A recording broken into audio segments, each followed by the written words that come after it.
আচ্ছা, আপনারা কখনো কাউকে নিজের পেছন নিজে মারতে দেখেছেন? দেখেননি তো? দেখতে চান? হটস্টারে জিদ্দি ইশক বলে একটা সিরিজ বেরিয়েছে 7টা এপিসোডের। যান, গিয়ে দেখুন, তাহলে বুঝতে পারবেন কার কথা বলছি।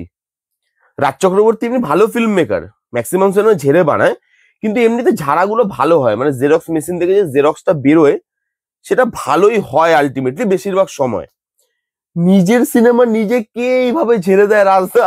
মানে রাজ চক্রবর্তী ঝাড়তে ঝাড়তে এমন পর্যায়ে চলে গেছে, কিছু না পেয়ে নিজের সিনেমা নিজেই ঝেড়ে দিচ্ছে। কি অবস্থা, মানে আমি হা দেখে। যাই হোক, এবার এই যে সিরিজটা, এই সিরিজটা যদি গল্প বলি, একটা বাংলা সিনেমার সঙ্গে খুব মিল আছে গল্পটার। কোন সিনেমা? পরিণীতা। বাংলা সিনেমা ঋত্বিক দা ছিল, শুভশ্রীদি ছিল, রাজ চক্রবর্তী ডাইরেক্ট করেছিল। খুব ভালো সিনেমা, খুব হিট সিনেমা। সেই সিনেমাটারই এটা হিন্দি একটা ভার্সন। শোনা শোনা লাগছে গল্পটা, সেরকম নয়, পুরো গল্পটাই সেম। পরিণীতাটাকেই হিন্দি ভার্সনে তারা জিদ্দি ইশক বলে বলেছে, এবং সেই জায়গাটায় মানে ক্রেডিটসে বলেওছে যে আমি পরিণীতা থেকেই কপি করেছি। তো গল্প নতুন করে আর বলার কিছু নেই, পরিণীতা নিশ্চয়ই সবাই দেখেছেন। বাংলাটা আপনি চাইলে দেখতে পারেন, জি5-এ খুব সম্ভবত আছে পরিণীতা সিনেমাটা। এইবার ব্যাপার হচ্ছে যে সিনেমাটা মানে এই সিরিজটা হলো কেমন। এবার দেখুন, একটা মানুষ নিজের কাজ নিজেই ওটাকে রিমেক বানাচ্ছে বা হিন্দি একটা ভার্সন বানাচ্ছে, চলো ঠিক আছে, মানলাম।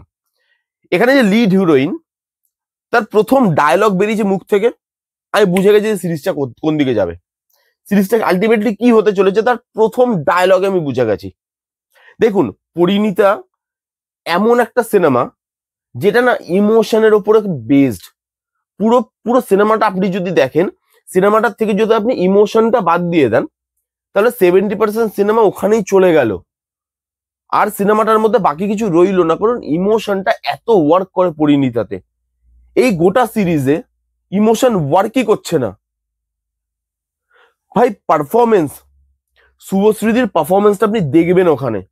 এখানে যে মেয়েটাকে নিয়েছে, সেই মেয়েটা 1%ও শুভশ্রীদির মতো পারফর্ম করতে পারেনি। যদি 1%ও করতো, তবুও আমি বলতাম যে চলো, তবুও চেষ্টা করেছে। 1%ও করতে পারেনি। এবং বিশেষ করে শুভশ্রীদির ওখানে যেভাবে ছেলেবেলাটা দেখিয়েছে, যে স্কুলে পড়ছে, সেখানে যে ইনোসেন্সিটা ছিল, সেই জিনিসটা না এখানে এই মেয়েটা দেখাতে পারবে না। সেটা রাজদাও ভালো মতো জানে যে ওটা একবার হয়ে গেছে হয়ে গেছে, ওটা রিক্রিয়েট করা সম্ভব নয়। হিন্দির মতো খালি ভাষাটা ডাব করে দিলাম, তাহলে তো অভিনয়টা চলে এলো না। এবার সেই জন্য কি করে ছোটবেলার সিন এখানে রাখেইনি, মানে রেখেছে খুব কম, মিনিমাম টু মিনিমাম। আপনি দেখবেন যখন বাংলাটা দেখবেন, তখন দেখবেন যে ছোটবেলার সিকোয়েন্স অনেক আছে, কারণ সেখানে শুভশ্রীদির সেই ছোটবেলার ইমোশনটা পরবর্তীকালে যখন তিনি সেই জিনিসগুলো করছে বা কাজগুলো করছে, সেগুলোর একটা ইমোশনাল আর্ক দেয় তার ছোটবেলাটা, যে কেন এগুলো করছে। আপনি যদি সেগুলো না দেখান, তাহলে আপনি ইমোশনটা কি করে ওয়ার্ক করবে? এখানে ইমোশন ওয়ার্ক করে না। পারফরমেন্সে যে লিড হিরোইন, তার পারফরমেন্স ভালো নয়। এখানে পরমদা আছে, পরমদা মানে আমাদের বিখ্যাত বাংলার অ্যাক্টর, বাংলার লিওনার্দো দি ক্যাপ্রিও। সরি সরি, পরমদা ভালো করেছে, ভালো করেছে। বেশ কিছু জায়গায় পরমদার পারফরমেন্সটা আপনার ভালো লাগবে। এবার যদি আপনি ঋত্বিকদার সঙ্গে তুলনা করেন, দেখুন ঋত্বিকদা এক ধরনের পারফরমেন্স দিয়েছে, মানে একরকম ভাবে করেছে। পরমদা এখানে একরকম ভাবে করেছে, এবং দুজনেই ভালো। ঋত্বিকদা ওখানে ভালো ছিল, পরমদাও ভালো, এবং দুজনের মধ্যে যে কম্পেয়ার করতে বলেন, অবভিয়াসলি অরিজিনাল সবসময় বেটার হয়। ঋত্বিকদা পরমদার থেকে বেটার, বাট পরমদা কোনো খারাপ কাজ করেনি। বারখাদি ছিল, বারখাদিও ভালো কাজ করেছে, বারখাদির কাজ ভালো লেগেছে। আপনি দেখবেন যে শুভশ্রীদির সঙ্গে একটা ছেলে থাকতো, যখন শুভশ্রীদি অফিস জয়েন করবে, এই যা যা কাজকর্ম করবে, ওগুলোতে ছেলেটা হেল্প করতো। সেই ছেলেটার ক্যারেক্টারটা এখানে যেই ছেলেটা প্লে করছে, সেও ভালো পারফর্ম করেছে। বাকিদের পারফরমেন্স মোটামুটি ঠিকঠাক, খারাপ লাগবে না। লাবণী দি আছে, তাদের পারফরমেন্স আপনার খারাপ লাগবে না। কিন্তু এই সিনেমাটা যার পারফরমেন্সের উপরে বেসড, যে লিড হিরোইন, তার পারফরমেন্সই পুরো ডাব্বা। পুরো মনে হচ্ছে যে শুভশ্রীদিকে দেখেছে, দেখে সেইটাকে করার চেষ্টা করছে, নিজের মতো আর কিছু বেরোচ্ছে না সেই জিনিসটা। এখানে আপনি দেখবেন পরিণীতাতে আরেকটা জিনিস, ইমোশনের সাথে ইনোসেন্সের সাথে আরেকটা জিনিস খুব ভালো ওয়ার্ক করে, সেটা গান। গানগুলো আপনি শুনবেন পরিণীতার, এখনো গানগুলো শুনবেন, আপনি হারিয়ে যাবেন অন্য জায়গায়। এখানে একটা গানও ওয়ার্ক করে না। কিভাবে স্ক্রিন প্লেটা করেছে, যেহেতু ছোটবেলাটা এখানে স্কিপ করেছে বেশিরভাগ সময়, তো ছোটবেলাটা দেখায়নি, সেই জন্য না স্ক্রিন প্লেটাকে এদিক ওদিক করে লিখতে হয়েছে। এবার এদিক ওদিক করে মানে লেখার ফলে স্ক্রিন প্লেটা এঙ্গেজিং নয়। ধরুন আমি তো দেখেছি বাংলাটা, আমার কাছে তো এঙ্গেজিং নয় এটা। এবার আপনি বলবেন যে তুই তো ভাই বাংলাটা দেখেছিস, তাই তোর কাছে এঙ্গেজিং লাগছে না। ঠিক আছে, যদি কোনো নতুন দর্শকও হয়, সেও যখন এই সিনেমাটা দেখবে, তখনও কিন্তু তারও স্ক্রিন প্লেটা এঙ্গেজিং লাগবে না। স্ক্রিন প্লেটাকে কনফিউজ করার চেষ্টা করা হয়েছে, কিন্তু আলটিমেটলি কি হতে চলেছে সেটা অনেকক্ষণ আগে বোঝা যায়। 2 নম্বর এপিসোডে আপনি বুঝতে পারে যাবেন শেষ অবধি কি হবে। 7খানা এপিসোড, তাহলে আমি কেন দেখবো? এক একটা এপিসোডের রানিং লেন্থ প্রায় 30 মিনিটের মতো। 3-3.5 ঘন্টা আপনার সিরিজটা শেষ করতে লাগবে।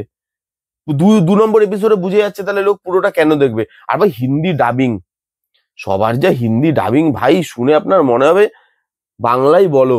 এবং ভালো, মানে এটা জাস্ট একটা স্মার্টলি জিনিসটাকে করেছে, তাই বেরিয়ে গেছে। গল্পটাকে কলকাতায় যেহেতু বেস্ট করিয়েছে, তো কলকাতায় একটা মানুষ যেভাবে হিন্দি বলছে, তবুও সেই জিনিসটা কোথাও গিয়ে আপনার মনে হবে যে চলো ঠিক আছে, হিন্দির মধ্যে একটা বাংলা টান আছে, যেহেতু কলকাতায় বেসড, ওই একটা এক্সকিউজ দিয়ে আপনি বার করে দিতে পারবেন। কিন্তু হিন্দি ডাবিং, মানে যারা বলছে তাদের ডাবিং ভালো নয়।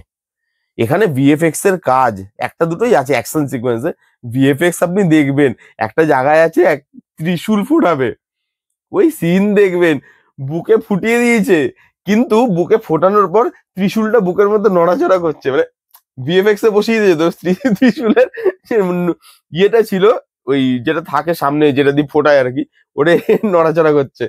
একটা জায়গায় আছে গুলি মারছে, দরজার মধ্যে গুলিটা লাগলো, মানে দরজার কাঠগুলো ইয়ে হয় তো, কি বলে ওটাকে, ওরে তো গুলি লাগলে, তো সেখানে দরজার যে ইয়েগুলো সেগুলো আপনি দেখবেন মনে হচ্ছে ফুল উঠছে, দরজায় গুলি লেগেছে ফুল উঠছে। কি জিনিসপত্র ভাই, আমার মাথা এলো না। মানে মানে সিরিয়াস নোট, এত ভালো একটা সিনেমা, মানুষ কত প্রেস করে এই সিনেমাটাকে। রাজ চক্রবর্তীর ভালো যে কাজগুলো তার মধ্যে পরিণীত একটা, তার গান থেকে শুরু করে পারফরমেন্স থেকে শুরু করে গল্পটা এত ভালো, গল্পটার মধ্যে এত ইমোশন আছে, সেই গল্পটাকে এত সুন্দর করে ফুটিয়ে তোলা হয়েছিল, সব দিক থেকে সবাই ভালো কাজ করেছিল। তার হিন্দি করার দরকার কি, যেখানে আমি জানি সেই ইমোশনটা আমার পক্ষে আর আনা সম্ভব নয়, সেই ইনোসেন্সিটা আর আনা সম্ভব নয়। হিন্দি ডাবিং এ সেই জিনিসটা করলে সেই জিনিসটা দেখতে ভালো লাগবে না। স্ক্রিন প্লেটাকে আমাকে নতুন করে লিখতে হবে, কারণ যে অ্যাক্ট্রেসকে আমি নিচ্ছি সে শুভশ্রীদির মতো পারফরমেন্স করে বাচ্চা বয়সটা বার করতে পারবে না। তো আমাকে আবার নতুন করে জিনিসটা লিখতে হবে, নতুন করে লিখতে গেলে জিনিসটা ঘেটে যাবে।